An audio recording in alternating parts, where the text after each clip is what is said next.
El fantasma de Amberes, el método de Mademoiselle Docteur. La mujer que nunca existió. Francia, 1916. Un pelotón de fusilamiento espera frente a un espía capturado. Antes de morir, el hombre no maldice a sus captores, ni reza a Dios. Solo susurra un nombre con una mezcla de terror y devoción, Mademoiselle Docteur. Durante años, la inteligencia aliada estuvo convencida de que ella era una invención. Un mito creado para explicar por qué sus secretos más profundos se filtraban como agua entre los dedos. Pensaron que era una actriz, una cortesana, o quizá un grupo de hombres operando bajo un seudónimo femenino. Pero los informes eran consistentes, una mujer de mirada gélida, con un doctorado real en ciencias políticas, que dirigía la escuela de espionaje más letal de Alemania desde una oficina en Amberes. Ella no robaba secretos, ella fabricaba las sombras que los obtenían. Pero aquí está el problema: cuando la guerra terminó, los archivos que debían identificarla simplemente se esfumaron. ¿Cómo es posible que la mujer más peligrosa de Europa lograra borrar su propio rostro de la historia mientras el mundo entero la buscaba?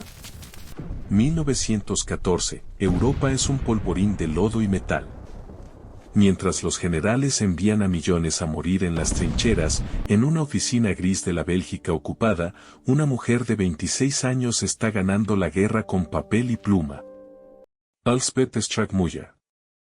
No es la espía seductora del cine, no es Mata Hari. Elsbeth es orden, frialdad y una inteligencia matemática aterradora. Es la jefa de la sección 3B, el servicio de inteligencia alemán. Imaginen el sonido de una máquina de escribir en una habitación donde no entra la luz del sol. El olor a ozono y café amargo. Elsbeth no entrenaba a sus agentes para ser héroes, los entrenaba para hacer piezas de precisión. Los sometía a interrogatorios de 24 horas bajo luces cegadoras, solo para ver quién se quebraba. La lealtad no es una virtud, decía el aura que la rodeaba, es una variable que debe ser probada hasta el fallo. Ella impuso el compartimentaje, un agente solo conocía su tarea inmediata. Si uno caía, la red permanecía intacta. Fue tan eficiente que los franceses llegaron a creer que tenía poderes sobrenaturales. Pero la anomalía es esta: mientras otros espías dejaban rastros de vanidad, cartas de amor o deudas de juego, de Elsbeth solo hay silencio. Ni una fotografía confirmada durante su actividad operativa. Ni una sola firma que no fuera un código. Aquí es donde la historia deja de ser cómoda. Se dice que Elsbeth Strackmuller fue quien envió a Mata Hari a su ejecución, no por error, sino como un sacrificio necesario.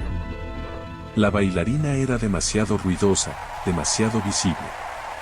Elsbeth necesitaba una distracción para que sus verdaderos fantasmas pudieran cruzar las líneas enemigas. Mientras el mundo miraba el juicio de la seductora de París, los agentes de la doctora estaban saboteando fábricas de municiones en Estados Unidos y robando los planos de los tanques británicos. Pero el misterio se profundiza en las decisiones humanas. Testigos de la época describen a una mujer que podía recitar poesía clásica mientras ordenaba la ejecución de un agente que había cometido un error de 1 minuto en un horario de trenes. ¿Era una patriota o una sociópata con un doctorado?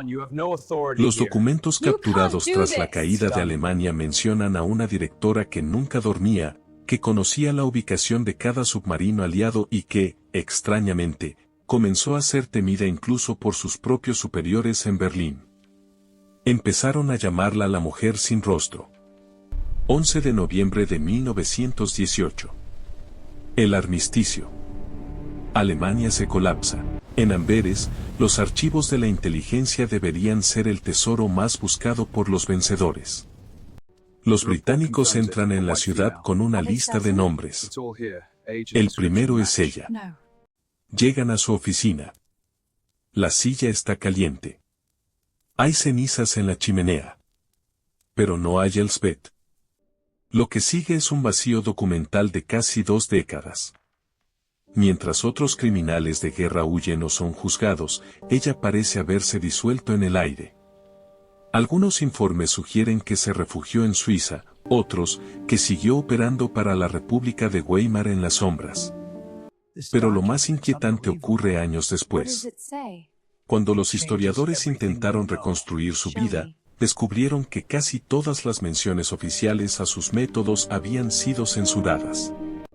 No por los alemanes, sino por los propios servicios de inteligencia aliados. ¿Por qué ocultar los métodos de una enemiga derrotada?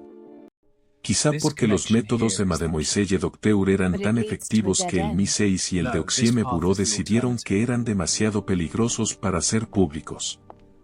O quizá, porque ella nunca dejó de trabajar. La paradoja de Elsbeth. Hay dos formas de ver esta historia. La explicación racional nos dice que Elsbeth Schrackmüller simplemente fue una funcionaria brillante que, tras la guerra, vivió una vida discreta como académica hasta su muerte por tuberculosis en 1940. Una mujer que cumplió su deber y se retiró al anonimato, pero existe la interpretación alternativa, la que hace que los historiadores de la inteligencia no duerman tranquilos.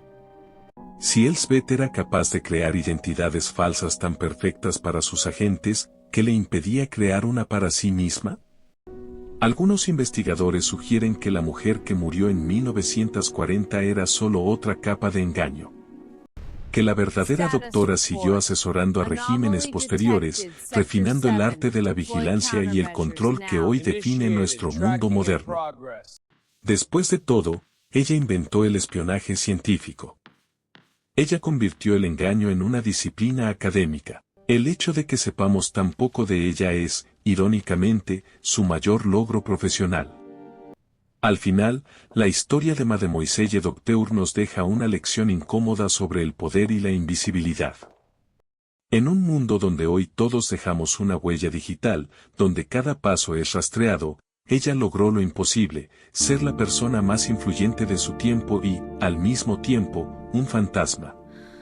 Elsbeth Schrackmüller nos demostró que el secreto más grande no es lo que se oculta, sino lo que se borra tan bien que olvidamos que alguna vez existió. Pero dinos tú, ¿crees que una sola mente pudo realmente orquestar el destino de la Gran Guerra desde las sombras, o es ella simplemente el chivo expiatorio perfecto para los fracasos de la inteligencia aliada?